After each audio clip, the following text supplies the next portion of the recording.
Beaucoup de monde pour cette audience à la cour d'appel. Les amis des trois prévenus sont venus en force témoigner de leur fidélité. Sabine Boiron, Thierry Barbion et Marc Ramel se sont exprimés tour à tour pour justifier leur demande de remise en liberté jusqu'au nouveau procès qui se tiendra fin janvier. La jeune femme, plus lourdement condamnée en première instance, revient sur la période de sa vie qui l'a menée en prison. Entre drogue dure et alcoolisation excessive, elle dit avoir perdu le contrôle et ses repères.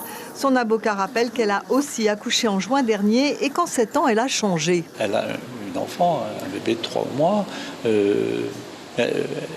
Elle n'a pas eu le temps de s'organiser. Le procureur n'avait pas requis son mandat d'arrêt à l'audience la dernière fois. Et là, elle apprend que je lui téléphone, il y a eu un mandat d'arrêt. Alors il faut que tu te sépares du bébé. Elle a donné pour la dernière fois l'allaitement et on lui a passé les menottes. C'est elle qui a appelé la DSP pour qu'on vienne la chercher. Mais pour le procureur, la remise en liberté serait une erreur. Il les met tous les trois dans le même panier. Risque de fuite à l'étranger, notamment pour Ramel, qui est souvent en Thaïlande, ce qui a peut-être un rapport avec son goût pour la jeunesse, précise le magistrat. Il craint aussi des départs définitifs de la part des deux autres ou le risque de pression qu'il pourrait exercer sur les témoins. Argument balayé par la défense, notamment dans le cas de Thierry Barbion. Monsieur Barbion a absolument tout sauf le profil d'un fugitif.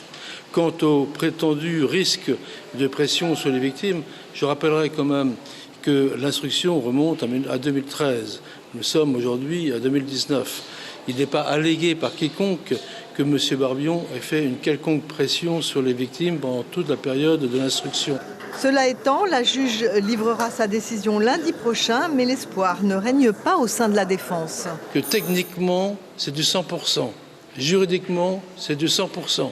Maintenant, il y a toujours les risques politiques, voire même les risques médiatiques. J'entends par là qu'il faut bien évidemment faire plaisir à une certaine frange de l'opinion.